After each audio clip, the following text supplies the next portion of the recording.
ये हंसी वादियाँ, ये खुला आसमां, आ गए हम कहाँ है मेरे साजना। इन बहारों में दिल के कले खिल गए।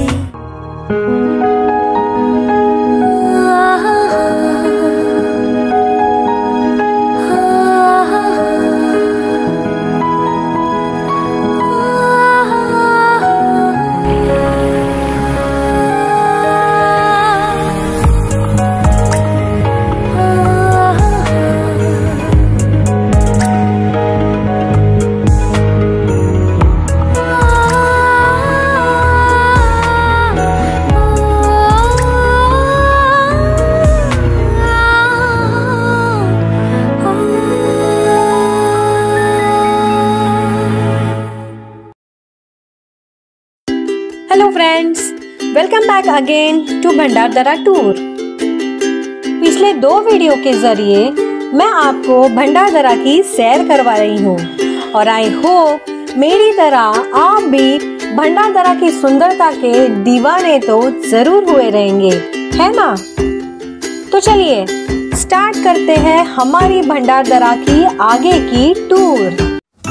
तो सबसे पहले चलते हैं 100 फीट गहरी खाई जिसे कोकण कड़ा कहते हैं। पर यहाँ पे अभी फिलहाल इतना फॉग है, जबरदस्त फॉग है कि नीचे खाई छोड़ो कुछ भी नहीं दिखाई दे रहा है। खाई, मुझे लगा था कि ये जो गहरी खाई है वो शायद हमें देखने ही नहीं मिलेगी और ये सोच के ही हम निकलने ही वाले थे कि लकीली कुछ समय के लिए कोहरा हट गया और नीचे का ऑसम व्यू हमें दिखाई दिया, वो भी कुछ पल के लिए।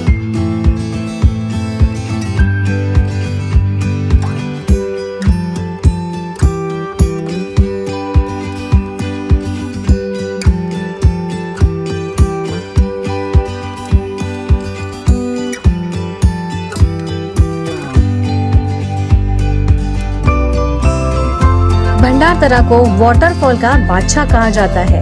भंडारदरा मतलब झरने, डैम्स, ये एक इक्वेशन सा हो गया है। But let me tell you कि भंडारदरा में एक ऐसी जगह है जो भंडारदरा की खूबसूरती को बढ़ाती है और जो ऐतिहासिक विरासत है, और वो है रतनगढ़ पहाड़ के नीचे रतनवाड़ी गांव में स्थित अमृतेश्वर मंदिर। तो चलिए चलते हैं अमृतेश्वर मंदिर।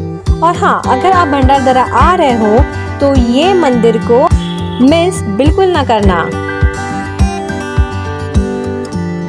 आपको पता है सूरज आज हमारे साथ हाइड एंड सीक खेल रहा है। कभी छुप रहा है, कभी आ रहा है, कभी जा रहा है, सडनली यू नो चेंज होते जा रहा है। बहुत ही सुंदर। मंदिर के बाहर ही हमारा ध्यान खींच लेता है यहाँ का पुष्करणी तालाब। ये तालाब ही तो मंदिर कितना सुंदर होगा, इसी क्यूरियोसिटी में मैं आगे बढ़ी। इतना खूबसूरत है। मंदिर में एंट्री करते ही मुझे एक सुखमय शांति का एहसास हुआ।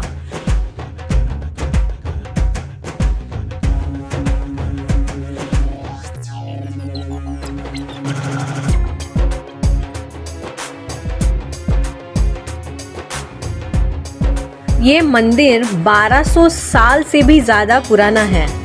अगर आपको पुराने मंदिर कैसे होते थे, उनका आर्किटेक्चर कैसा होता था, अगर आपको ये देखना है तो आपको ये मंदिर में ज़रूर आना चाहिए। काले पत्थर का, पूरा काला पत्थर का बना हुआ ये मंदिर है और ये इतना अद्भुत क्रिएशन है। इसके पत्थर में मतलब पूरी जगह आप नीचे भी देखेंगे ना, पूरी जगह ब्लैक स्टोन ही ब्लैक स्टोन है। ब्लैक स्टोन से ही नीचे पूरा कवर किया हुआ है पत्थर। और आपने इसके इधर वॉल पे भी देखेंगे ना, इतनी सुंदर सुंदर कार्विंग है। इसके वॉल पे भी देखेंगे ना आप, इतना सुंदर एकदम छोटा छोटा बारीक बारीक क्रिएशन है। ये देखिए इतना बारीक बारीक डिजाइन है ना इसमें, माय गॉड। ये जो मंदिर है वो 9th सेंचुरी का मंदिर है। 9th सेंचुरी में झंझ राजा ने गोदावरी नदी से लेके भीमा नदी तक 12 नदी के उद्गम स्थानों पे 12 शिवलिंग बांधे थे और उसमें से ही एक है प्रवरा नदी के उद्गम स्थान पे बना ये अमृतेश्वर मंदिर।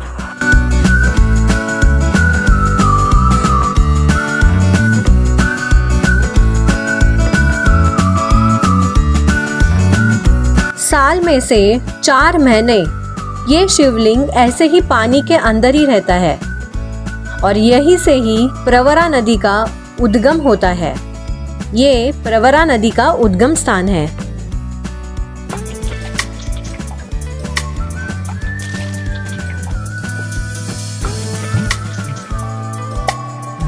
मंदिर के अंदर 12 पिलर्स हैं।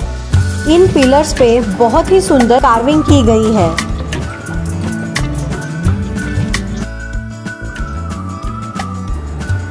मंदिर का अद्भुत क्रिएशन देखने के बाद मैं निकल पड़ी प्रकृति का एक अद्भुत चमत्कार देखने। तो चलिए देखते हैं सह्याद्री पर्वतमालाओं में छुपी संदान वैली। संदान वैली जाने का रास्ता इतना एडवेंचरस था कि क्या बताऊँ आपको। सब जगह पूरे रास्ते में कोहरा ही कोहरा था, कुछ भी नहीं दिखाई दे रहा था। कई जगह पे तो गाड़ी चलाना मुश्किल हो रहा था, बट क्लाइमेट एकदम सुपर सही था।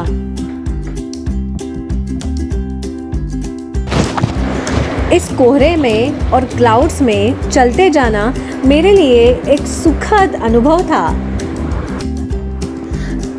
करीबन 2 साल पहले मैं विंटर में संदान वैली आई थी, पर मॉनसून में संदान वैली देखना, my God, it is awesome. ये एक अलग ही रिच एक्सपीरियंस है। इसी सेम जगह पे मैंने विंटर में मेरी फ़ोटो खिंचवाई थी। ये फ़ोटो देख के आपको समझ में आएगा मैजिक ऑफ मॉनसून।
जमीन में एक बड़ी दरार गिरने की वजह से बनी ये खाई संदान वैली प्रकृति का एक अद्भुत चमत्कार ही तो है।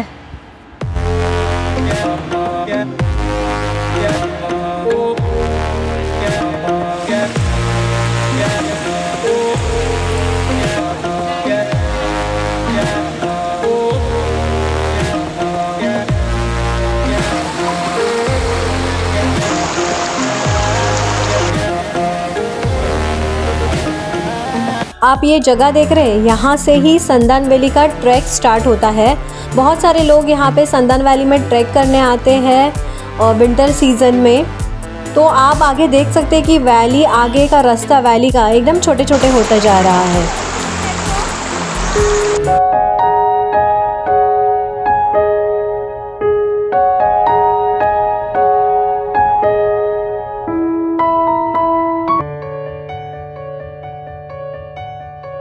विंटर में ये संदान वैली, जिसे वैली ऑफ शैडोज भी कहा जाता है, वो कुछ इस तरह दिखती है।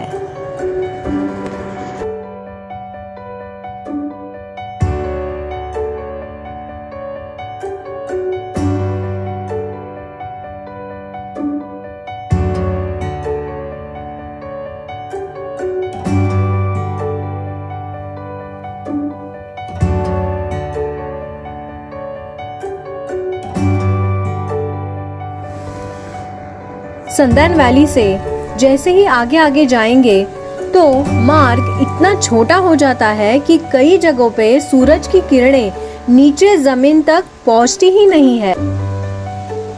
ये जो आप नीचे पॉइंट देख रहे हैं, यहाँ पे संदन वैली खत्म होती है।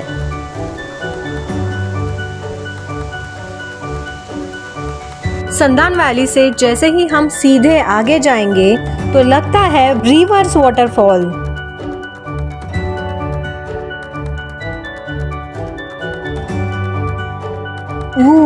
बहुत ज्यादा ही डीप है ये। रिवर्स वाटरफॉल जाते वक्त ये जो स्पॉट दिख रहे हैं, ये मेरा फेवरेट स्पॉट है। लास्ट टाइम मैंने इसी जगह पे मेरी एक फोटो खिंचवाई थी।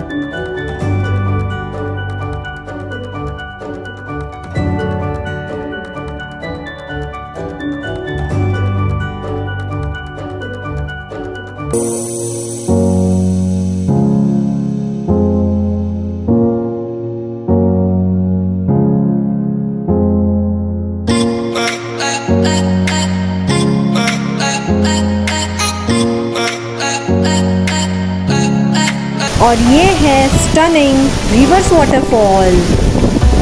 रिवर्स वाटरफॉल देखना ये मेरे लिए एक रोमांचक अनुभव था। Superb, awesome.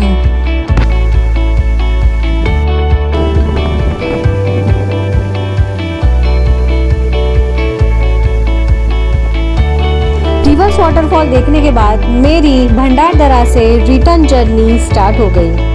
घर जाने का ये सोच भी मेरे मन को बहुत सैड कर रहा है। मुझे घर जाना ही नहीं है। कितना अच्छा लग रहा है यहाँ पे। 3 दिन से मैं यहाँ पे हूँ। इतना सीरीन, इतना काम था। 2-3 दिन से मैंने बिल्कुल मोबाइल देखा नहीं। ये प्लेस इतना सीरीन है, इतना ठंडा। अभी भी मेरे को ठंडी लग रही है यहाँ पे, इतना ठंडा ठंडा है। और अभी 4 ही बजे यहाँ पे, 4 बजे ऐसा लग ही नहीं रहा है यहाँ पे। बहुत बहुत ब्यूटीफुल प्लेस है, बहुत ऑसम प्लेस है ये। अगर आपको ग्रीन कलर के अलग अलग शेड्स देखने हैं ना, तो आपको भंडारदरा आना ही चाहिए। अगर आप भंडारदरा आएंगे तो आपको ग्रीन कलर में कौन से शेड्स रहते हैं वो देखने मिलेंगे। और फ्लोरोसेंट कलर तो इधर यहाँ पे इतना नेचुरली ब्यूटीफुल रहता है ना, बस ये कलर देखने को ही मैं यहाँ पे आती हूँ। इतना सुंदर दिखता है। भंडारदरा की सुंदरता, हरियाली और ताजगी लेके मैंने कह दिया भंडारदरा को बाय बाय।